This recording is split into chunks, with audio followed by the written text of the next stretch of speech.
Hi guys, welcome to Oliveboard. मैं सौरभ, आप सभी लोगों का क्वांट एंड साइंस फैकल्टी और सभी मेरे भाइयों का वेलकम करता हूं आज की आपकी इस क्लास में।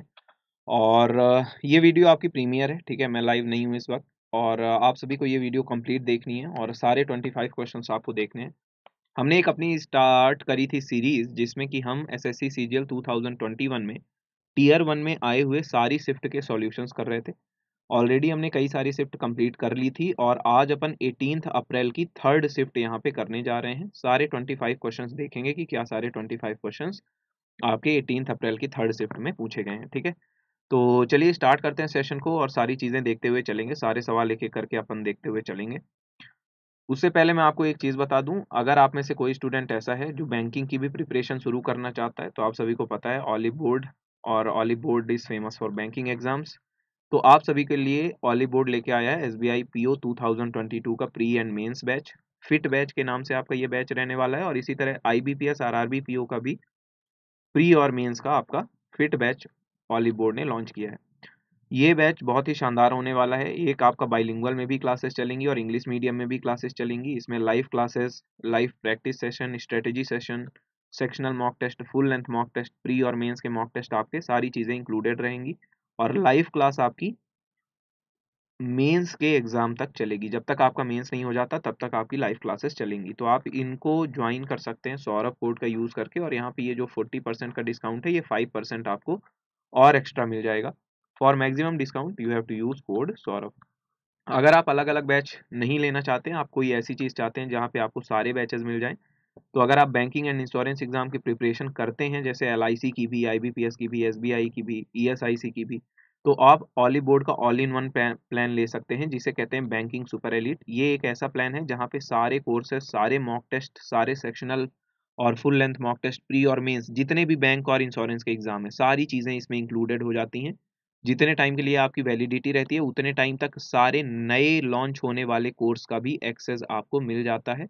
आपको कोड यूज़ करना है सौरभ और वहाँ पे आपको सबसे ज़्यादा डिस्काउंट मिल जाएगा, ठीक है। चलिए तो स्टार्ट करते हैं आज की क्लास को और देखते हैं क्या सारे सवाल आपके इंपॉर्टेंट हैं, किन सारी चीज़ों पे हमें फोकस करना है। और पहला सवाल आप सभी की स्क्रीन पे ये रहा, ठीक है। पहला सवाल आप सभी की स्क्रीन पे आज की क्लास का, find the value of the expression. इस एक्सप्रेशन की आप सभी को वैल्यू बतानी है। चलिए तो find the value of the expression, यहाँ पे लिखा हुआ है एक्सप्रेशन एक तो छोटा सा आसान सा है, 3/1। तो यहाँ पे कितना आएगा, 3 ही आएगा और 3 दूनी 6, कितना आएगा 6 + 5 - 2 और नीचे आएगा 9 - 2, कितना आ जाएगा यहाँ से 9 ऊपर आएगा, नीचे में 7, आंसर हो जाएगा 9/7। आसान सी शिफ्ट थी, बहुत ज़्यादा कठिन ये शिफ्ट नहीं आई थी। 18 अप्रैल की शिफ्ट थर्ड, सारे क्वेश्चन 18 अप्रैल की शिफ्ट थर्ड के कर रहे हैं। एक क्वेश्चन इस शिफ्ट में गलत था और मैं बताऊंगा वो क्वेश्चन कौन सा गलत था, ठीक है। एक क्वेश्चन इसमें रॉन्ग था और वो रॉन्ग क्वेश्चन मैं बताऊंगा और उसका सही आंसर भी बताऊंगा, ठीक है। उसमें सभी बच्चों को नंबर मिले हैं, ठीक है, क्योंकि उसको क्लेम कर दिया गया था। चलिए सेकंड क्वेश्चन, √x + 1/√x √3 के बराबर दिया है, आपको x की पावर 4 + 1/x की पावर 4 की वैल्यू बतानी है। देखिए सिंपल सी बात है, यहाँ पे आपको पहले क्या करना है, अगर आप इसका होल स्क्वायर कर दो, √x - 1/√x का होल स्क्वायर करोगे तो क्या आएगा, a² + b² -2 into a into B, यही आएगा। और यहाँ पे क्या आ जाएगा, ये 3 के बराबर। यहाँ से x + 1/x -2 आएगा 3 के बराबर, यहाँ से x + 1/x हमारा मिल गया 5।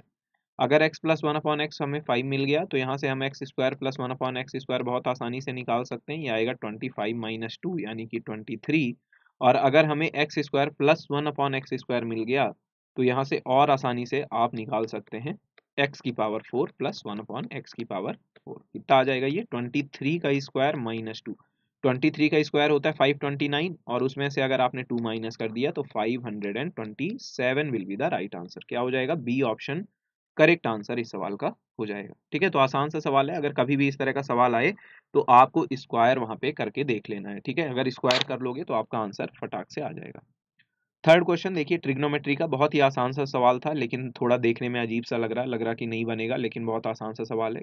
यहाँ पे ए की वैल्यू 10 डिग्री दिया है, आपको उससे डरना नहीं है। ए की वैल्यू 10 डिग्री दिया है, आपको ऐसा डरना नहीं है उसको देख करके। जो चीज़ें दी हैं बस ए की वैल्यू रख दो। साइन 3a दिया है यानी साइन 30 डिग्री, और साइन 30 डिग्री होता है 1/2। यहाँ पे कॉस 5a - 5 दिया हुआ है यानी कि कितना हो जाएगा, 50 माइनस 5 कॉस 45 डिग्री, और कॉस 45 डिग्री होता है 1/√2। अगर आप नीचे करोगे तो साइन 9a/2 कितना आ जाएगा, साइन 45, यानी साइन 45 अगेन 1/√2। और यहाँ पे कितना दिया है 4, 5a प्लस 6, 5a प्लस 10 यानी 60 डिग्री, और कॉस 60 कितना होता है 1/2 के बराबर। क्लियर, बस काम खत्म। ऊपर में आएगा 6 प्लस 5/√2, और नीचे में आपका क्या आएगा 9/√2 माइनस 2।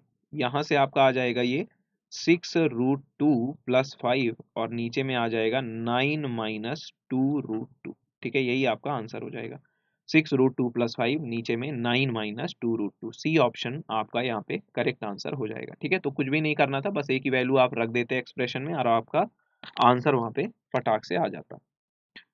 अगला सवाल है कि if the volume of the sphere is 4851 then what is the diameter of the sphere. ठीक है, वॉल्यूम दिया था स्फीयर का और आपसे डायमीटर पूछा था, तो सभी को पता है वॉल्यूम ऑफ स्फीयर क्या होता है। भाई ये तो आपको पता ही होना चाहिए कि वॉल्यूम ऑफ स्फीयर कितना होता है, ये तो सबसे बेसिक फार्मूला है। कितना होता है 4/3 पाई आर क्यूब। आर यहाँ पे क्या है, रेडियस है आपके स्फीयर की। इसकी वैल्यू कितनी दी हुई है, वॉल्यूम आपका दिया है 4851। कितना दिया है वॉल्यूम, 4851 दिया है। बस यहाँ पे वैल्यू सारी रख दो, 4/3, पाई की वैल्यू 22/7, और यहाँ पे आर क्यूब दिया हुआ है। आर क्यूब ये किसके बराबर हो जाएगा 4851 के। अगर देख लीजिए कोई चीज़ कट रही है क्या, यहाँ पे कट रही है बिल्कुल। 11 2 जा 22, और यहाँ पे क्या आएगा 11 4 जा 44, 11 4 जा 44, 11 1 जा 11। यहाँ से अगर आप देखो तो 441 21 का स्क्वायर होता है, और ये 7 3 जा 21 यहाँ और आ जाएगा, नीचे में आएगा 8। आर क्यूब की ये वैल्यू है, तो आर की वैल्यू हो जाएगी 21/2। ये क्या मिल गई आपकी रेडियस। और डायमीटर पूछा है, यानी 2r की वैल्यू पूछा है, 2r हो जाएगा 21 सेंटीमीटर। यही आपसे पूछा था, डायमीटर की वैल्यू पूछा है तो 21 सेंटीमीटर डायमीटर आ जाएगा। रेडियस पूछा होता तो 10.5 आंसर होता, यानी 21/2 आपका आंसर हो जाता। ठीक है, तो सिंपल सा फॉर्मूला लगाना था और अपना आंसर निकाल लेना था। चलिए, average of a set of 18 consecutive integers is 22.5। ठीक है, 18 कंसेक्यूटिव इंटीजर्स, यहाँ पे ऑड या इवन नहीं है, केवल सिंपल आपकी क्रमागत संख्याएं बोली गई हैं, कंसेक्यूटिव इंटीजर्स बोले गए हैं। कोई यहाँ पे आपका वहाँ पे क्रमागत संख्याएं नहीं है। ठीक है, तो 18 कंसेक्यूटिव इंटीजर्स का जो आपका एवरेज है 22.5 है। ठीक है, सबसे बड़ी वाली संख्या पूछा है, सबसे बड़ा पूर्णांक लार्जेस्ट इंटीजर आपसे पूछा है। मैंने बोला है कोई भी संख्या हो, उसका कोई भी क्रमागत संख्या हो किसी भी प्रकार की, आखिरी और पहली संख्या का जो औसत है वही पूरे सीरीज का औसत होता है, पूरे सीरीज का एवरेज होता है। यानी लास्ट नंबर और फर्स्ट नंबर का सम आ जाएगा 45।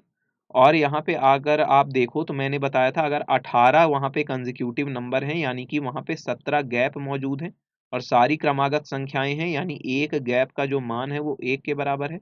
यानी कि आखिरी संख्या और पहली संख्या के बीच में अंतर कितना होगा, 17 गुणे 1 17 का।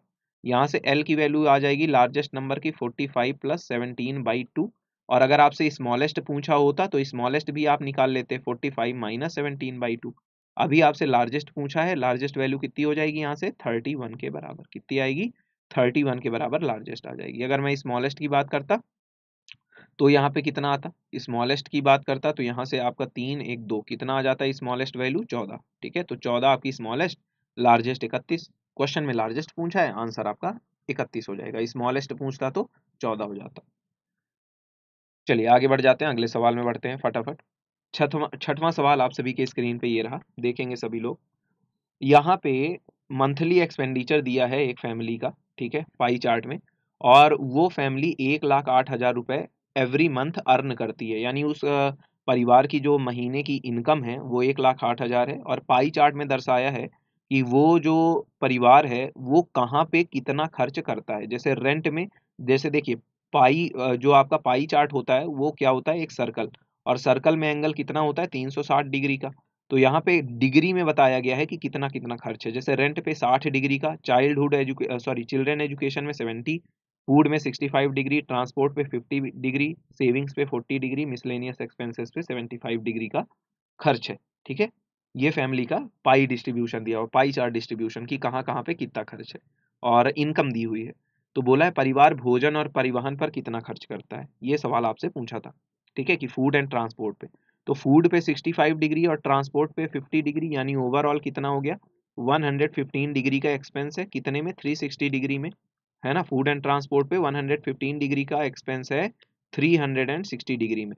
और यहाँ पे मल्टीप्लाई अगर कर दो तुम 10800 का, ठीक है, तो यहाँ पे तुम्हारा आ जाएगा वही वैल्यू जो आपको निकालनी है। ठीक है, आसान सा सवाल है, बस यहाँ पे निकाल लो। देखो 0 से आपका ये 0 गया और 9 चौको 36, 9 से ये कितने बार जाएगा, 2 बार। ठीक है, तो यहाँ से कितना आएगा, 4 से और कितनी बार जाएगा, 3 बार।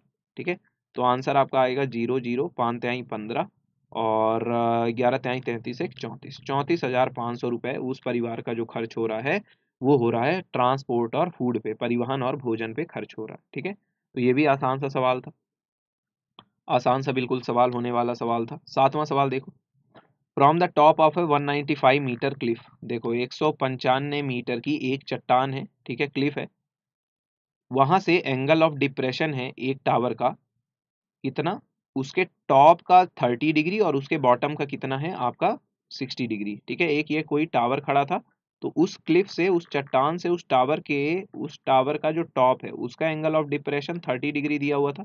ठीक है, मतलब कि ये वाला एंगल आपका 30 डिग्री दिया हुआ था यहाँ से एंगल ऑफ डिप्रेशन, और उसका जो आपका बॉटम पार्ट था उसका जो एंगल ऑफ डिप्रेशन दिया था वो 60 डिग्री का दिया हुआ था। कितना दिया था, 60 डिग्री का एंगल ऑफ डिप्रेशन आपका दिया हुआ था। ठीक है, चलिए, तो अब यहाँ से आपको निकालना है कि टावर की ऊंचाई क्या है। देखो बात को समझना बड़ा आसान सा है, 30 डिग्री है, अगर मैं इसको 1 मानूं तो ये वाला एंगल आपका 60 डिग्री रहा होगा, तो ये वाला वैल्यू साइड हो जाएगी √3। ठीक है, कितनी हो जाएगी, √3। और अब ये वाले ट्रायंगल में देखो, ट्रायंगल ए बी और सी, ये वाले ट्रायंगल में देखो तो ये 60 डिग्री है, तो ये वाला एंगल बस कितना होगा, 30 डिग्री। तो ये √3 है, तो नीचे वाली साइड भी √3 होगी। और अगर 30 डिग्री के सामने √3 है तो 60 डिग्री के सामने क्या हो जाएगा, √3 का √3 टाइम्स, यानी पूरा लंबाई आपके क्लिफ की कितनी आ गई, 3। और 1 आपकी ये वाली ऊपर वाली ऊंचाई है, तो नीचे वाली ये जो 2 बची हुई ऊंचाई है ये किसकी ऊंचाई है, टावर की। किसकी ऊंचाई हो गई, टावर की ऊंचाई हो गई। ठीक है, और क्लिफ की लंबाई आपकी दी हुई है 195 मीटर, यानी कितने टाइम्स है, कितने टाइम्स है, 65 टाइम्स है।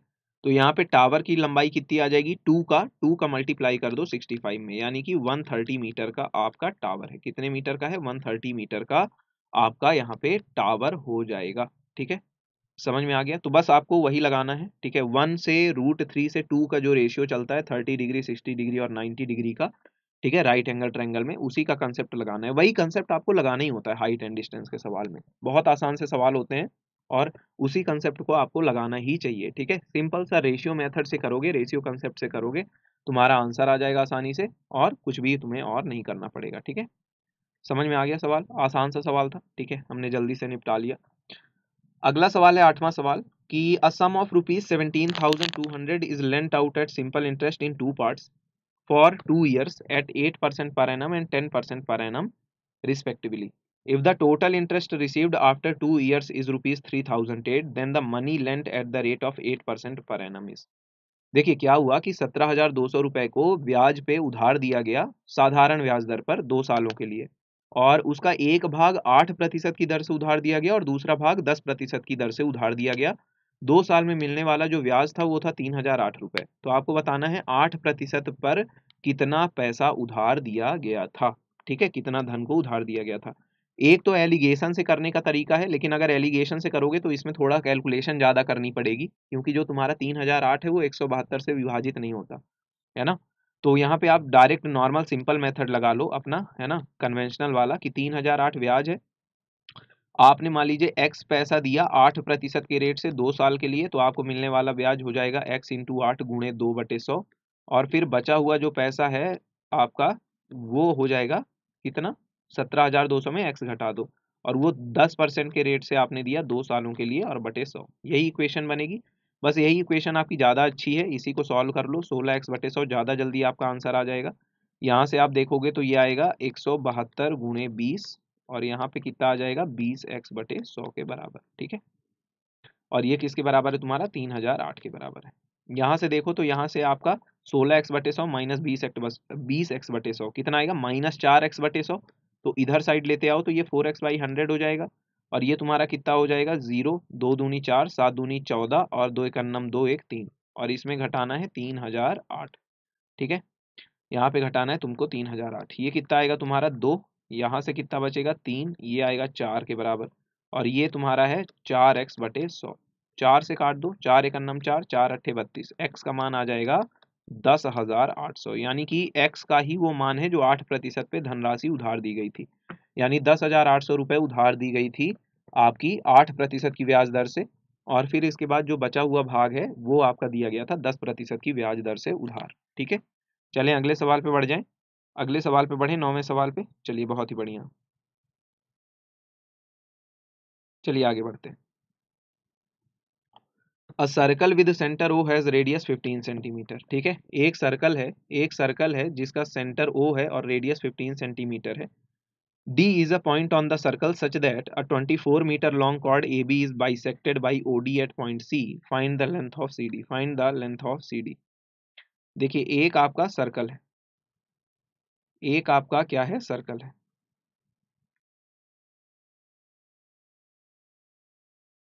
अरे सॉरी, सर्कल नहीं बन रहा है।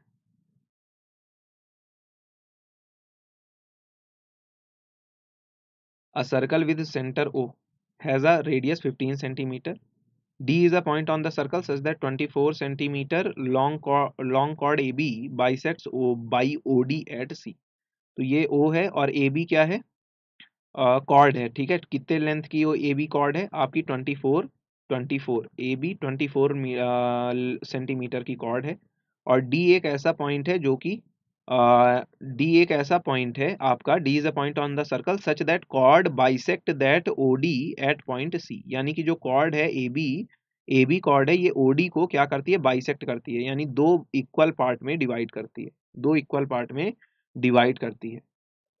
नहीं नहीं नहीं, माफ करिएगा। D is a point on the circle such that a 24 centimetre long chord is bisected by OD at point C। ठीक है, तो ये जो AB कॉर्ड है ना, इसको इसको OD वाली जो लाइन है आपकी ना, ये OD जो रेडियस है, ये आपकी AB को बाइसेक्ट करती है। ठीक है, ये AB कॉर्ड को बाइसेक्ट करता है। तो सॉरी, ये जो OD वाली लाइन है, ये AB कॉर्ड को बाइसेक्ट कर रही है, यानी ये दोनों बराबर हैं, ये दोनों आपके बराबर हैं।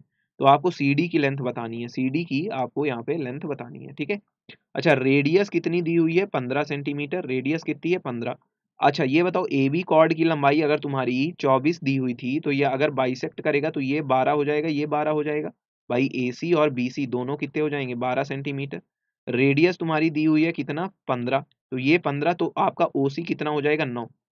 ओसी कितना हो जाएगा तुम्हारा, 9, क्योंकि 9 12 15 ट्रिपलेट होता है। तो अगर यहाँ से ओसी 9 आ गया, और आपको ओडी ओडी आपको पता है 15 सेंटीमीटर, क्योंकि ओडी भी रेडियस है, तो यहाँ से आपका सीडी की लेंथ कितनी आ जाएगी, 6 सेंटीमीटर, क्योंकि सीडी प्लस ओसी ही आपका किसके बराबर होना चाहिए, ओडी के बराबर होना चाहिए। तो आंसर कितना आएगा सीडी का, सीडी की वैल्यू आ जाएगी 6 सेंटीमीटर के बराबर। तो बड़ा आसान सा सवाल था, थोड़ा सा दिमाग लगाना था।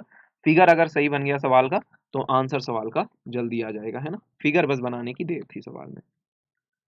चलो देखो, a shopkeeper earns a profit of 17% on selling a book at 10% discount on the printed price. यानी मार्क्ड प्राइस पे 10% का डिस्काउंट देने के बाद एक शॉपकीपर को कितना प्रॉफिट हो रहा है, 17% का। तो आपको सीपी से एमपी का रेशियो पता है, 100 minus discount percent cost price होता है, और 100 plus profit percent marked price होता है, ये आपको पता है। अच्छा, 100 माइनस डिस्काउंट, डिस्काउंट दिया है 10% का, यानी कि यहाँ से आपका सीपी आ गया 90 और एमपी आ गया 117। और सीपी की वैल्यू दिया हुआ है तुम्हारा 500, तो तुमसे एमपी की वैल्यू पूछा है, एमपी की वैल्यू कितनी हो जाएगी, ये 500 अपॉन 90 मल्टीप्लाइड बाई 117 हो जाएगी। क्लियर है, यहाँ तक तुम्हें समझ में आती है। जीरो से जीरो काट दो, 9 से ये कितने बार जाएगा, 9 एक नम 9, 9 तिरिक 27, कितना आ जाएगा, 50 और 13 का गुणनफल 650 रुपए के बराबर। यानी मार्क्ड प्राइस कितना था, 650 रुपीज उसका मार्क्ड प्राइस था। क्लियर है, सिंपल सा था, सिंपल सा मार्क्ड प्राइस था आपका। कंसेप्ट वहां पे रेशियो कंसेप्ट आपको लगा के आंसर निकाल लेना था। चलो अगला सवाल देखो फटाक से, 11वां सवाल। LCM of two numbers is 22 times their HCF. ठीक है, एलसीएम दो संख्याओं का उसके एचसीएफ से 22 गुना दिया हुआ है। फिर बोला है अगर एक नंबर आपका 132 है, तो आपको यहाँ पे दूसरा नंबर निकालना है, और आपको एलसीएम और एचसीएफ का जो सम है वो 276 के बराबर क्वेश्चन में गिवन है। 20 सॉरी, एलसीएम 22 टाइम्स है एचसीएफ के, तो एलसीएम की वैल्यू अगर 22 रख दें, तो ये हो जाएगा 23 टाइम्स ऑफ एचसीएफ, ये हो जाएगा 276 के बराबर। यहाँ से आपका एचसीएफ आएगा 23 1 जा 23, 23 2 जा 46, तो एचसीएफ आ गया 12, एलसीएम हो जाएगा 22 इंटू 12 के बराबर। और आपको पता है कि A इंटू बी, दो नंबर्स का प्रोडक्ट उनके एलसीएम उनके एचसीएफ के प्रोडक्ट के बराबर होता है। तो एक नंबर है 132, दूसरा आपको निकालना है, एलसीएम है 22 इंटू 12 और एचसीएफ है आपका 12। ठीक है, बस बात बन गई। 12 से काट दो, ये 11 टाइम्स कटेगा, 11 से ये 22 टू टाइम्स कटेगा। तो यानी कि सेकंड नंबर आपका कितना रहा होगा, 24। सेकंड नंबर आपका कितना रहा होगा, यहाँ पे 24 के बराबर आपका सेकंड नंबर रहा होगा। ठीक है, आसानी से आ गया आंसर, निकाल लिया आपने आंसर अपना। चलो बहुत ही बढ़िया। ठीक है, सारे आसान आसान से सवाल थे, ये वाली शिफ्ट जो थी ना आसान से सवाल थे। टीम की थर्ड शिफ्ट में मैथ एक भी कठिन नहीं आई थी, सारे सवाल मतलब अगर एक क्वेश्चन हो सकता है जो गलत वाला क्वेश्चन है उसमें तो सभी को बोनस हो गया, और जो 24 सवाल थे उसमें से मतलब 48 नंबर कोई भी बच्चा अगर अच्छे से पढ़ाई कर लिया है तो आराम से 48 नंबर ला सकता था, मतलब 50 आउट ऑफ 50 लाने वाली शिफ्ट थी ये। देखो ये वाला बार ग्राफ देखो, the given bar graph shows the income and expenditure of a company over 5 years. ठीक है, ये जो बार ग्राफ है ये एक कंपनी का इनकम और उनका एक्सपेंडिचर बता रहा है क्रोर्स में ओवर 5 ईयर्स, मतलब 14 से लेकर के 18 तक कितना कंपनी का इनकम है कितना एक्सपेंडिचर है उसका ग्राफ दिया है। आपको बताना है in which of the following years is the ratio of income to expenditure is the minimum. तो ये भी आसान सा सवाल है भाई। अगर मैं बात करूं तो 2014 में इनकम से एक्सपेंडिचर का रेशियो कितना है, 225 से 175 का। ठीक है, तो ये वैल्यू कितनी हो जाएगी, 25 नहीं है 225 और 25 छक्का 150, 25 सत्ते 175, ये हो गया 2014 का। अगर हम 2015 का निकालें तो कितना हो जाएगा, 28 से 25, ये आपका कितना आ जाएगा, ठीक है, तो यहाँ से आपका आ गया 28/25। ठीक है, फिर अगर आप निकालो 2016 का तो ये हो जाएगा 325/275। थोड़ा कैलकुलेशन है यहाँ पे, 25 एकन्नम 25 त्याई 75, 25 एकन्नम 25, 25 एकन्नम 25। फिर यहाँ पे अगर 350 से आप निकालो 300 का तो ये आएगा कितना, 7 से 6 का। और यहाँ पे अगर निकालो लास्ट में 2018 का तो ये आएगा 350/325, कितना आएगा 14 से 25 एकन्नम 25 13 का। ठीक है, तो अब देखो सिंपल सी बात है, ये तीनों तो हो नहीं सकते शुरू से तीन वाले, क्योंकि देखो न्यूमरेटर से डिनोमिनेटर में यहाँ पे 1 का डिफरेंस है, यानी इन्हीं दोनों में से कोई स्मॉलेस्ट वैल्यू होगी। यहाँ पे तो न्यूमरेटर से डिनोमिनेटर में 2 का डिफरेंस है, यहाँ पे भी 2 का डिफरेंस है और यहाँ पे 3 का डिफरेंस है। तो जब न्यूमरेटर से डिनोमिनेटर में डिफरेंस ज्यादा है, न्यूमरेटर तुम्हारा ज्यादा बड़ा है, तो ये तो स्मॉलेस्ट हो नहीं सकते, यानी ये भी नहीं हो सकता, ये भी नहीं हो सकता, ये भी नहीं हो सकता, 14 15 16 तो हो नहीं सकता। अब देखो 6 और 7 में 1 का डिफरेंस है, 13 14 में 1 का डिफरेंस है। तो अगर आपका फ्रैक्शन छोटा हो तो उसकी वैल्यू बड़ी होती है, अगर न्यूमरेटर से डिनोमिनेटर का डिफरेंस ज्यादा हो, सॉरी, अगर न्यूमरेटर से डिनोमिनेटर का डिफरेंस बराबर हो 1 का हो, तो जो फ्रैक्शन छोटा होता है वो फ्रैक्शन की वैल्यू बड़ी होती है, और जो फ्रैक्शन आपका बड़ा दिखता है उसकी वैल्यू छोटी होती है, यानी आंसर हो जाएगा 2018। 2018 में जो आपका रेशियो है वो मिनिमम होगा, 2018 में जो आपका रेशियो होगा वो मिनिमम वैल्यू होगी रेशियो की। ठीक है, चलिए, तो वो भी सवाल आसान सा था। अगला सवाल देखो, Anup can row 33 kilometre downstream and 35 kilometre upstream in 8 hours. Anup को बोल रहा है कि ये 33 किलोमीटर डाउन स्ट्रीम यानी बोट प्लस वाटर और 35 किलोमीटर अप स्ट्रीम यानी बोट माइनस वाटर इसमें जा सकता है 8 घंटे में। ठीक है, ये दूरी ये 8 घंटे में अनूप तय कर सकता है। फिर इसके बाद दिया है कि वही 44 किलोमीटर डाउन स्ट्रीम और वही 28 किलोमीटर अप स्ट्रीम जो है अनूप जाता है उसी 8 घंटे में। ठीक है, तो ये दोनों का समय 8 घंटे दिया है। तो आपको बताना है कि 55 किलोमीटर डाउन स्ट्रीम और 14 किलोमीटर अप स्ट्रीम कितने समय में जाएगा अनूप। ठीक है, देखो यहाँ पे आसान समय बताता हूँ, मुझे सामने ही दिख रहा है कि ये 33 है, ये 35 है और ये 8 है, यानी बी प्लस डब्ल्यू का जो वैल्यू है वो 11 का मल्टीपल होना चाहिए, तभी 33 को काटेगा। तो मैं अगर बी प्लस डब्ल्यू को 11 मान लूँ ना, तो 11 त्याई 33, इसका मान कितना आ जाएगा 3, तो इतने का मान कितना आना चाहिए 5, यानी बी माइनस डब्ल्यू की वैल्यू 7 होनी चाहिए। क्यों, क्योंकि अगर मैं बी प्लस डब्ल्यू 11 मानूंगा तो ये कितना आएगा 3 के बराबर, और ये 8 है तो इसको 5 के बराबर होना चाहिए, तो इसको 5 के बराबर होने के लिए क्या होना पड़ेगा, बी माइनस डब्ल्यू को 7 के बराबर होना चले पड़ेगा। तो अगर यहाँ से b माइनस डब्ल्यू 7 हो जाएगा तो ये क्या हो जाएगा 7 पाना 35, यानी 5 3 8 घंटे लगेंगे। तो यहाँ से हमें डाउन स्ट्रीम और अप स्ट्रीम की स्पीड पता चल गई। यही चीज यहाँ पे लगा के देख लो तो आपकी सेटिस्फाई कर रही है। ठीक है, 11 चौक 44, 7 चौको 28, 8 घंटे यहाँ पे भी आ रहे हैं, यानी 55 किलोमीटर डाउन स्ट्रीम और 14 किलोमीटर अप स्ट्रीम जाने में कितना लगेगा, 5 2 7 घंटे, कितने लगेंगे 7 घंटे लगेंगे। तो कोई भी यहाँ पे मल्टीप्लिकेशन करके बोट और वाटर की स्पीड निकालने की मगजमारी नहीं करनी है, ठीक है। दिमाग लगाना है थोड़ा सा, और देखो कितनी आसानी से आपका सवाल हो गया, ठीक है। हमें यहाँ पे down stream speed, up stream speed, दोनों चीजें बड़ी आसानी से मिल गई, ठीक है। चलो अगला सवाल देखो, 14वां सवाल क्या आया था। ये आपकी वर्तमान की लाइन है। बोला है 3 साल पहले फादर और उसके बेटे, यानी फादर और सन की एज का रेशियो था 8 से 3 का, और 4 साल के बाद उनके जो उम्र का रेशियो था वो 11 से 5 का था, ठीक है। 11 से 5 का है ना, रहेगा, मतलब 4 साल बाद 11 से 5 का उनके उम्र का रेशियो रहेगा। 3 साल पहले फादर से सन का जो रेशियो था 8 से 3 का था। What is the present age of father, ठीक है। पिता की वर्तमान आयु क्या होगी ये आपको पता लगाना है। पिता की वर्तमान आयु क्या होगी ये आपको पता लगाना है। देखिए इनके बीच का अंतर देखो, यहाँ से पहले अंतर 5 का था, यहाँ पे अंतर 6 का है।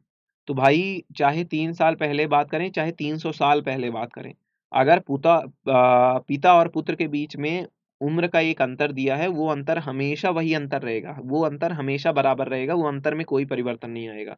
यानी कि अगर यहाँ पे 5 का अंतर है, यहाँ पे 6 का, तो आपको उम्र का अंतर बराबर करना पड़ेगा, उम्र का अंतर आपको बराबर करना पड़ेगा।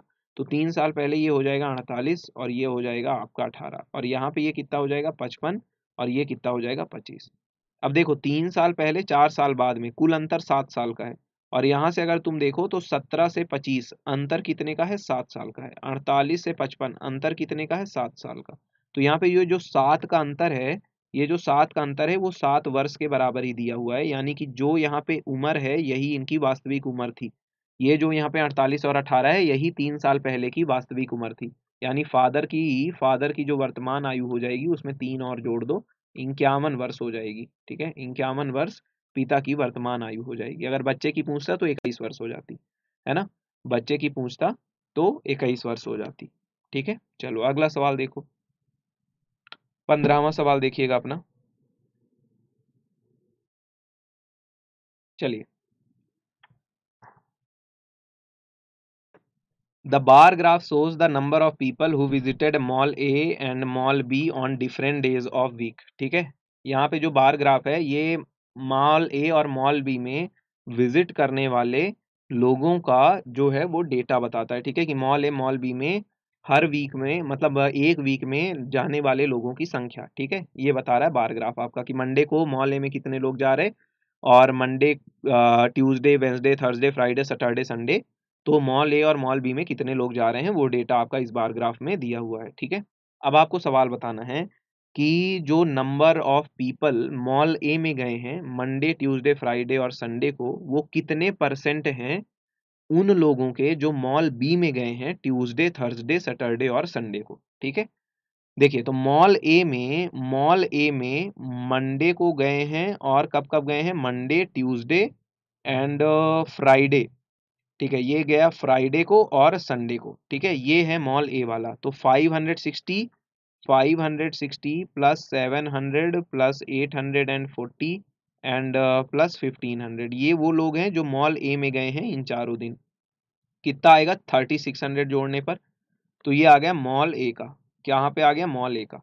अब अगर तुम मॉल बी का निकालो, मॉल बी का अगर तुम निकालो, तो मॉल बी में कहाँ कहाँ गए हैं, ट्यूसडे को कितने लोग मॉल बी में गए हैं 700, फिर इसके बाद कब गए हैं थर्सडे में 750, और फिर इसके बाद सैटरडे में कब कितने गए हैं 1100, और संडे में 1350, ठीक है। तो इनको जोड़ोगे तो कितना आएगा 1350, 750, 2100, और ये कितना हो जाएगा 1800, 18 और 21 कितना आएगा 3900। यानी मॉल बी में कितने लोग गए हैं इन चारों दिनों में 3900। तो आपका परसेंटेज पूछा है 36 का 3900 से कितना परसेंटेज आएगा, ये आएगा 12 से 13 का बटे 100, यही आपका परसेंटेज आएगा, ठीक है। इसको करके देख लेना, ये आएगा 1200 बटे 13, यानी कि 13 9 जा 117, 13 9 जा 117, 13 2 जा 26, 92 पॉइंट समथिंग आएगा, वही आपका एक ही ऑप्शन में प्रेजेंट है, वही आपका एक ही ऑप्शन में प्रेजेंट है। तो बस आपको ऐड करना था, ठीक है, कि मॉल ए में 4 दिन में कितने लोग गए, मॉल बी में 4 दिन में कितने लोग गए, और परसेंटेज की वैल्यू आपको कैलकुलेट कर लेनी थी, ठीक है। चलो। A can do a certain work in 15 days, A किसी काम को 15 डेज में कर सकता है, बी उसी काम को 21 डेज में कर सकता है। तो इनका एलसीएम कितना होगा, इनका एलसीएम कितना होगा आपका, बताइए। 5 तिहाई 15, 7 त्रिक 21, 7 पाना 35, 35 तिहाई 105, इनका एलसीएम आएगा 105। ठीक है, 15 से 7 बार जाएगा, 21 से 5 बार जाएगा। ये आ गया ए और बी की एफिशिएंसी। बोला है then in how many days will the same work be completed, अगर ये पूरा काम मिल के काम करें, पूरा ए और बी मिल के काम करें तो कितना टाइम लगेगा इन दोनों को पूरा काम कंप्लीट करने में। तो ये इनको लगेगा कितना, पूरी क्षमता इनकी हो जाएगी 12, तो 105/12 यानी कि 3 त्रिकाई 9, 3 पचे 15, 3 चौको 12, कितना हो जाएगा 8 सही 3/4, 8 सही 3/4 दिन यहाँ पे लगेंगे, है ना। 8 सही 3/4 दिन यहाँ पे आपके लगने वाले हैं। ठीक है, चलिए बहुत ही बढ़िया, तो आंसर आ गया आपका ये option. In triangle P Q R, in triangle P Q R, in triangle P Q R, S is a point on the side Q R, S is a point on the side, S is a point on the side Q R such that P S is the bisector of angle Q P R, यानी ये जो P S है ये angle bisector दिया हुआ है। ठीक है, एस जो पॉइंट दिया है क्यू आर में, ये पी एस क्या है, एंगल बाइसेक्टर है, कोण द्विभाजक है। पी क्यू की लंबाई आपकी 12 सेंटीमीटर दिया है और क्यू एस की लंबाई दिया है 3 सेंटीमीटर और क्यू आर की लंबाई आपकी 7 सेंटीमीटर की दिया हुआ है, यानी ये वाली लंबाई कितनी हो जाएगी 4 सेंटीमीटर की। ठीक है, और यहाँ पे आपका लेंथ पूछा है पी आर की, किसकी लेंथ पूछा है, पी आर की लेंथ पूछा है। एंगल बाइसेक्टर थ्योरम आपको पता है, P Q upon P R किसके बराबर होगा, ये होगा Q S upon S R के बराबर। ठीक है, तो पी क्यू तो आपको दिया है 12 और पी आर आपसे पूछा है, पी आर आपसे पूछा हुआ है एक्स मान लेते हैं, ये होगा क्यू एस, क्यू एस आपका क्या है दिया है 3 और एस आर कितना हो जाएगा, अगर क्यू आर 7 है तो बचा हुआ एस आर हो जाएगा 4 के बराबर। ठीक है, तो x की वैल्यू कितनी आ जाएगी 12 चौक 48/3, ये कितना आ जाएगा 16 सेंटीमीटर। ठीक है, कितना आएगा 16 सेंटीमीटर। ठीक है, इसका भी क्वेश्चन में गलत आंसर दिया है, 18 सेंटीमीटर दिया है लेकिन आंसर आपका 16 सेंटीमीटर आएगा। ठीक है, 2 क्वेश्चन इसमें गलत थे, आंसर इसका गलत था, एक तो क्वेश्चन का पूरा ऑप्शन ही सारे गलत थे। 2 sine square theta plus 3 cos theta 3 के बराबर है, आपको इसकी वैल्यू पता करनी है, sec square theta plus cot square theta. देखिए यहाँ पे थीटा जो है 0 से 90 डिग्री के बीच में है, तो आप एक बार पुट करके देख लो, थीटा बराबर 60 डिग्री, कुछ भी अपने मन से मान लो। तो 2 साइन स्क्वायर थीटा हो जाएगा 3/4 और ये हो जाएगा कॉस थीटा 3/2। ये देखो 2 से इसको काटोगे 2 बार और ये आएगा 3/2 प्लस 3/2 किसके बराबर, 3 के बराबर। देखो आ रहा आंसर, यहाँ पे किसके बराबर आना चाहिए था, 3 के बराबर, यानी कि थीटा बराबर 60 डिग्री सेटिस्फाई कर रहा है। मैंने बस ऐसे ही पुट करके देख लिया। तो आपको sec square theta plus cot square theta निकालना है, सेक 60 हो जाएगा 4 और कॉट 60 हो जाएगा 1/3, यानी कि कितना आएगा 4 सही 1/3, 4 प्लस 1/3 कितना हो जाएगा 4 सही 1/3 के बराबर। तो बहुत ही आसान सा सवाल था, केवल वैल्यू पुटिंग का सवाल था, केवल वैल्यू पुटिंग का सवाल था और कुछ भी नहीं करना था। अगला सवाल, अगला सवाल है the area of two similar triangles P Q R and M N T are 196 centimetre square and 169 centimetre square respectively. ठीक है, एक ट्रायंगल था आपका पी क्यू आर। ठीक है, अरे इस इतना भी क्यों करना, क्यों ही टाइम वेस्ट करना, ऐसे ही बना लो, एक ट्रायंगल था पी क्यू आर और एक और आपका ट्रायंगल था मान लीजिए एम एन टी। ठीक है, एम एन टी, एक का एरिया दिया था 196 और एक का एरिया दिया था 169। ठीक है, और बोला पी क्यू आर की सबसे लंबी वाली साइड है 28 सेंटीमीटर।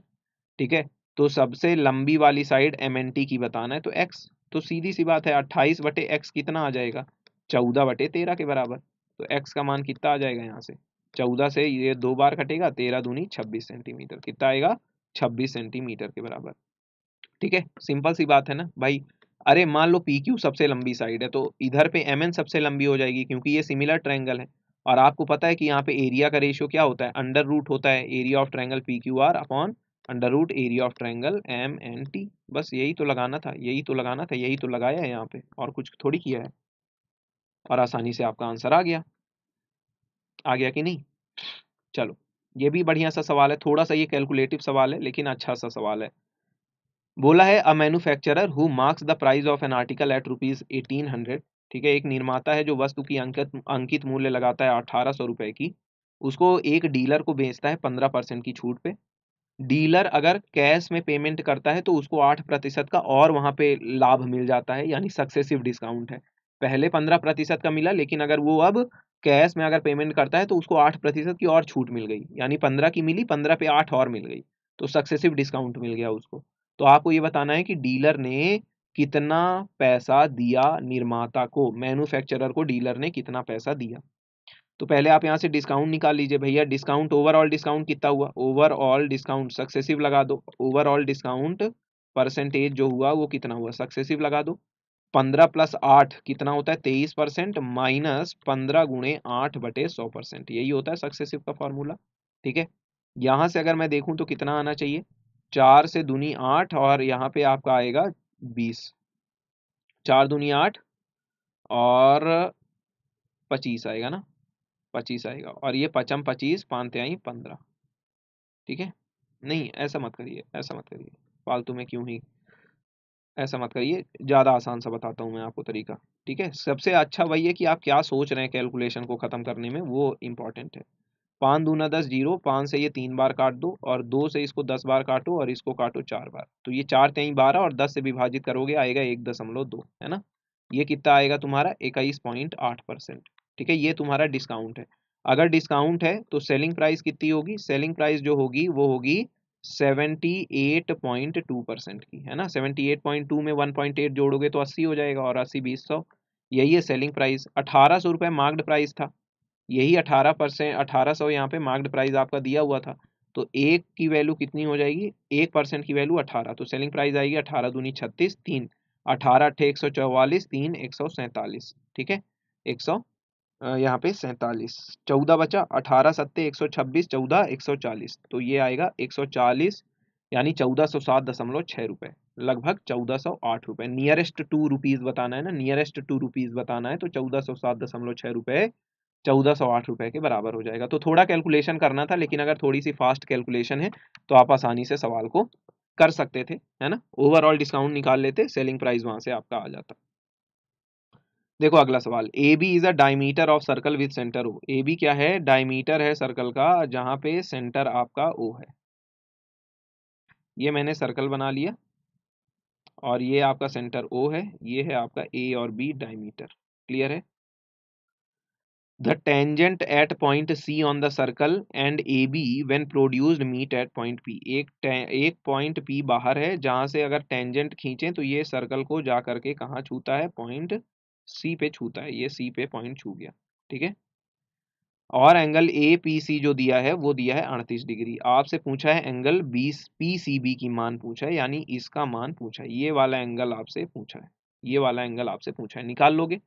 ठीक है, पी सी टेंजेंट हो गई, टेंजेंट एक पॉइंट सी पे खींचा गया बाहर के पॉइंट पी से, और वो ए बी को बाहर, ए बी को अगर आगे बढ़ा दे तो वो भी ए बी जाके पी पॉइंट से मिलता है। ठीक है, ऐसा सवाल में बोला है, और 38 डिग्री दिया है बी पी सी, आपसे पी सी बी के मान पूछा है, निकाल लोगे, निकाल लोगे, सवाल कर लोगे। देखो यहाँ पे सवाल कैसे होगा, अगर मैं यहाँ पे टेंजेंट है और अगर मैं सेंटर से एक लाइन खींचूं तो ये वाला एंगल तुम्हारा हो जाएगा 90 डिग्री, ये वाला एंगल कितना हो जाएगा, 90। ठीक है, अगर ये 90 है, ये 38 है, तो ये वाला बचा हुआ एंगल कितना हो जाएगा, ये वाला एंगल कितना हो जाएगा तुम्हारा, 52 डिग्री का हो जाएगा। ठीक है, क्योंकि दोनों का योग कितना होना चाहिए, 90। और अगर ये 52 हो गया और ये भी तुम्हारी रेडियस है, ये भी रेडियस है, तो ये वाला एंगल कितना होगा, 180 माइनस 180 माइनस 52/2, 180 में 152 घटाओगे तो कितना आएगा, 28, 28 का, यानी ये 64 डिग्री हो जाएगा। ये वाले दोनों एंगल कितने हो जाएंगे, 64 डिग्री के। अगर ये 64 हो गए तो, और अगर मैं मान लूँ ये वाला थीटा, तो आपको पता है थीटा प्लस 38 कितना होना चाहिए, 64। Exterior angle property, exterior angle property, यानी ये कितना आ जाएगा, 26 डिग्री। कितना आ जाएगा आपका थीटा का मान, 26 डिग्री। ठीक है, P C B 26 degree angle आपका हो जाएगा, कितना हो जाएगा, 26 डिग्री आपका एंगल हो जाएगा। ठीक है, ये एक्सटीरियर एंगल प्रॉपर्टी होती है ना, कि अगर कोई ऐसे ट्रायंगल है मान लो, ठीक है, तो ये वाला एंगल आपका कितना होता है, अगर ये वाला थीटा एंगल है, ये वाला अल्फा, तो ये वाला एंगल होता है अल्फा प्लस थीटा। ठीक है, तो यहाँ पे ये 64 आया है, तो यानी कि ये वाला जो है थीटा और 38 कितना होगा, 64 के बराबर। आसानी से आ गया। थोड़ा सा बस कुछ नहीं करना था, फेरबदल करना था चीज़ों में, है ना, थोड़ा बहुत फेरबदल आपको करना था। देखो 22वां सवाल, ये हिस्टोग्राम वाला सवाल है। ठीक है, the total number of workers whose daily wages are less than 500। कितने ऐसे वर्कर्स हैं जिनका डेली वेज लेस देन 500 है, 45 वर्कर। ठीक है, is what percent more than the total number of workers whose daily wages are ₹650 and above. तो 650 से अधिक जिनका आपका डेली वेज है, उससे कितना प्रतिशत अधिक उन मजदूरों की संख्या है जिनका जो डेली वेज है, रोजाना वेतन है, वो 500 से कम है। तो 500 से कम वाले 40 3 7 75 मजदूर ऐसे हैं जिनका वेतन क्या है, जिनका वेतन लेस देन 500 है। और आपके 35 मजदूर ऐसे हैं जिनका वेतन ज्यादा है 650 से। तो ये आपका जो इनका कम है 500 से, वो कितना प्रतिशत अधिक है। तो कितना अधिक है यहाँ पे, 40 अधिक है। 40 अधिक है कितने में, 35 में 40 अधिक है। ठीक है, 35 में 40 अधिक है, यानी 5 सत्ते 35 और 5 अट्ठे 40, 800/7%। यही आपका आंसर आएगा, निकाल लो। 8 एकन्नम 8, एक बचा, 8 एकन्नम 8, 3 बचा, 7 एकन्नम 7, एक बचा, 7 एकन्नम 7, 7 चौक 28, 114.3%। आंसर कितना आएगा, 114.3% के बराबर। चलो फिर अगला सवाल, in an election between two candidate 5% of the register voters didn't cast their vote. मैं 1000 मान लेता हूँ वोटों की संख्या। अगर उसमें 5% लोगों ने वोट नहीं दिया, 5% लोगों ने वोट नहीं दिया, तो कितने लोगों ने वोट दिया, 950 लोगों ने वोट दिया। 10% वोट को वहां पे इनवैलिड फाउंड पाया गया। 10% यानी 95 वोटों को इनवैलिड फाउंड पाया गया, यानी 855 मत। 855 मत यहाँ पे क्या है, सुरक्षित हैं, अच्छे मत हैं। ठीक है, तो 855 यहाँ पे मत जो हैं वो वैलिड वोट्स हो गए। ये क्या हो गए, वैलिड वोट की संख्या हो गई। ठीक है, ये आपकी टोटल वोटर्स की संख्या थी, ये टोटल वोटर्स की संख्या थी। ठीक है, चलिए। अच्छा, बोला है कि जो विनिंग कैंडिडेट है वो 60% वोट पाता है, और कितने वोट से जीतता है, 17,271 वोट से। तो ये मानो कि अगर एक कैंडिडेट ए था और दूसरा बी था, तो इसको 40% वोट मिला होगा वैलिड वोट से, इसको 60%, तभी तो ए वाला कैंडिडेट 20% वोट से जीता। तभी तो ए वाला कैंडिडेट कितने से जीतेगा, यहाँ पे 20% वोट से। भाई ए वाले को 60 मिला, तो बी वाले को सीधी बात है 40 मिला होगा ना, दो लोगों के बीच चुनाव में। तो ए वाला कितने वोट से जीता है, ये 20%। और उसी 20% वोट का मान, यानी 20% किसका, 20% वैलिड वोट का, उसी का मान दिया है 17,271 वोट के बराबर। आपको रजिस्टर्ड वोट्स का वैल्यू बताना है, रजिस्टर्ड वोट्स कितने रहे होंगे। तो ये 20 पंचे 100 होता है, 5 से ये काटोगे, 5 एकन्नम 5, सत्ते 35, एकन्नम 171 आएगा यहाँ पे। तो एक का मान कितना आ जाएगा, 11 के बराबर, सॉरी 101 के बराबर, है ना। एक बार काटोगे 171 से, तो 171 बार जाएगा, फिर एक बचेगा, फिर 7 आएगा, जीरो रखोगे, एक आएगा, कितना आएगा, एक का मान 101 वोट्स के बराबर, एक का मान 101 वोट। तो यहाँ पे 1000 वोट जो है टोटल, उनका मान हो जाएगा एक, और 3 जीरो और लगा दो। ठीक है, ये क्या है, कुल वोटों की संख्या। ये क्या हो जाएगी, कुल वोटों की संख्या हो जाएगी। आसानी से सवाल आ गया। ठीक है, तो वहां पे आपको बस यही करना था कि 20% का ही मान दिया है, जो वैलिड वोट्स हैं, वैलिड वोट का 20% का मान ही दिया है, कि 17,271 वोट से वो कैंडिडेट जीत गया है। ठीक है, चलो 24वां सवाल। बोला है एक संख्या n है, अगर इसको 6 से विभाजित किया जाए तो इसमें जो शेषफल बचता है वो 2 बचता है। तो अगर n square plus n plus 2 को 6 से विभाजित करें तो रिमाइंडर आपका कितना बचेगा, रिमाइंडर आपका कितना बचेगा। देखिएगा, बात को सुनिएगा। हमको ये पता है कि अगर n को 6 से विभाजित किया तो 2 बचा, तो आपको ये पता होना चाहिए कि अगर n स्क्वायर को 6 से विभाजित करेंगे तो रिमाइंडर 4 बचेगा। ठीक है, क्या हो जाता है हर चीज का स्क्वायर, अगर n का स्क्वायर होगा तो रिमाइंडर का भी स्क्वायर बचेगा। क्या हो जाएगा यहाँ पे, रिमाइंडर 4 बचेगा। फिर n/6 को डिवाइड करने पर रिमाइंडर तो 2 बच ही रहा है, और 2 को अगर आप 6 से डिवाइड करेंगे तो भी रिमाइंडर 2 आता है। ठीक है, अच्छा अब इन्हीं को सबको जोड़ दो, इन्हीं इन्हीं तीनों का योग दिया है, तो इन्हीं तीनों को जोड़ दो, कितना आएगा, 4 यहाँ रिमाइंडर आ रहा था, 2 यहाँ 2 यहाँ, तो पूरा अगर जोड़ दोगे तो हो जाएगा 8। और 8 को 6 से फिर से विभाजित करोगे तो यहाँ से नया रिमाइंडर कितना मिलेगा, 2, फिर से क्या मिलेगा, रिमाइंडर 2, यानी आंसर क्या आएगा, 2 के बराबर। आंसर कितना आएगा, 2 के बराबर। तो ये भी बहुत आसान सा सवाल था, बेहद आसान सवाल था। और ये वो वाला सवाल है जो कि आपका रॉन्ग क्वेश्चन आया था, ठीक है, रॉन्ग क्वेश्चन। इसमें ऑप्शन रॉन्ग थे, सवाल नहीं रॉन्ग था, सवाल सही था, ऑप्शन आपके इस क्वेश्चन में रॉन्ग दिए हुए थे, ठीक है। तो ये आपका रॉन्ग क्वेश्चन हो गया था पेपर में, रॉन्ग क्वेश्चन हो गया था, बोनस, ठीक है। ये सभी को मिला था इस क्वेश्चन पे। बोला था एक कार्डबोर्ड दिया है, बस 2 मिनट, एक कार्डबोर्ड दिया हुआ है, ठीक है, एक आपका कार्डबोर्ड दिया हुआ था, और उससे हमने एक क्लोज्ड बॉक्स बनाया था, कितने सेंटीमीटर का, 20, 10 और 8 सेंटीमीटर, यानी ये आपका लेंथ, ब्रेड्थ और हाइट दी हुई थी, ठीक है, लेंथ, ब्रेड्थ और हाइट दी थी उसकी वाइड की। तो आपको बताना था कि उस कार्डबोर्ड का एरिया कितना होगा। देखो सीधी सी बात है, अगर आप देखो, ये मैं बताता हूँ आपको, समझा देता हूँ सवाल, है ना। ये एक कार्डबोर्ड है, अगर कार्डबोर्ड का कोई कोना काटोगे तभी जा करके वो डब्बा बनेगा, तभी जा करके वो डब्बा बनेगा। और यहाँ पे अगर आपकी ऊंचाई 8 दी हुई है, यहाँ ऊंचाई 8 दी हुई है मेरे भाई, तो आप ये बताओ कि अगर यहाँ पे आपकी ऊंचाई, माफ करेगा लाइट चली गई, मैं अपना कैमरा ऑफ कर लेता हूँ, ठीक है, अगर यहाँ पे ऊंचाई आपकी 8 दी हुई है, यानी कि ये वाली जो साइड हमने काटी होंगी, इसकी लंबाई कितनी रही होगी, 8 सेंटीमीटर की, ये लंबाई कितनी रही होगी, 8 सेंटीमीटर की रही होगी, ठीक है। और ये लंबाई 8 सेंटीमीटर की रही होगी, तो यानी कि अगर आपकी ये पूरी लंबाई जो थी, तो ये यहाँ पे अभी अभी सवाल में कितनी है, 20 है, यानी इतना ही आपका 20 बचा होगा, और इतना ही आपका कितना बचा होगा, 10। तो ये 8 और ये 8 इधर आ गया, और ये 8 और ये 8 इधर आ गया, यानी कार्डबोर्ड की पूरी लंबाई कितनी रही होगी, ये रही होगी 36 सेंटीमीटर, और इसकी चौड़ाई कितनी रही होगी कार्डबोर्ड की, ये रही होगी 26 सेंटीमीटर, यानी कार्डबोर्ड का एरिया कितना रहा होगा जिससे ये डब्बा बना, 36 गुणे 26, ठीक है। तो यहाँ से आंसर जो आता है ये आपका 936 के बराबर आता है ना, इतने सेंटीमीटर स्क्वायर, 36 गुणे 26 कर लेते तो। लेकिन आंसर पेपर में ये दिया हुआ था जो कि रॉन्ग था, ठीक है। चलो, तो यहीं पे खत्म करते हैं आज की क्लास को, ठीक है। और SBI PO प्री और मेंस का आपका फिट बैच लॉन्च है, ठीक है, फिट बैच लॉन्च है। और IBPS RRB PO का प्री और मेंस का आपका फिट बैच लॉन्च है। यहाँ पे आप डिटेल्स सारी अपने आँख के सामने पढ़ सकते हैं, बहुत सारी चीज़ें इसमें मिलेंगी, और सौरभ कोड पे और एक्स्ट्रा 5% का आपको यहाँ पे डिस्काउंट मिल जाएगा, ठीक है। चलिए, तो और अगर आप सारे, बहुत सारे बच्चे ऐसे होते हैं जो सारे बैंकिंग और इंश्योरेंस एग्जाम की प्रिपरेशन करते हैं, जैसे LIC, IBPS, SBI की, ESIC की, तो आप यही सेम सौरभ कोड इस्तेमाल करके मैक्सिमम डिस्काउंट ले सकते हैं।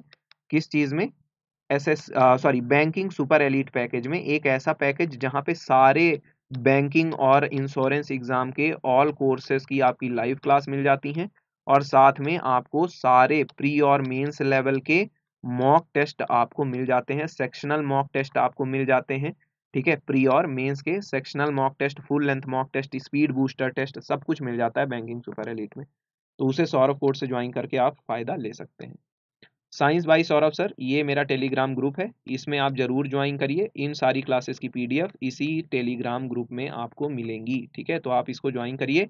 इस ग्रुप का जो नाम है वो maths and science by Saurabh sir है, और सर्च आपको साइंस बाय सौरभ सर के नाम से करना है। मिलेंगे अगली क्लास में, ख्याल रखिएगा, take care and bye bye.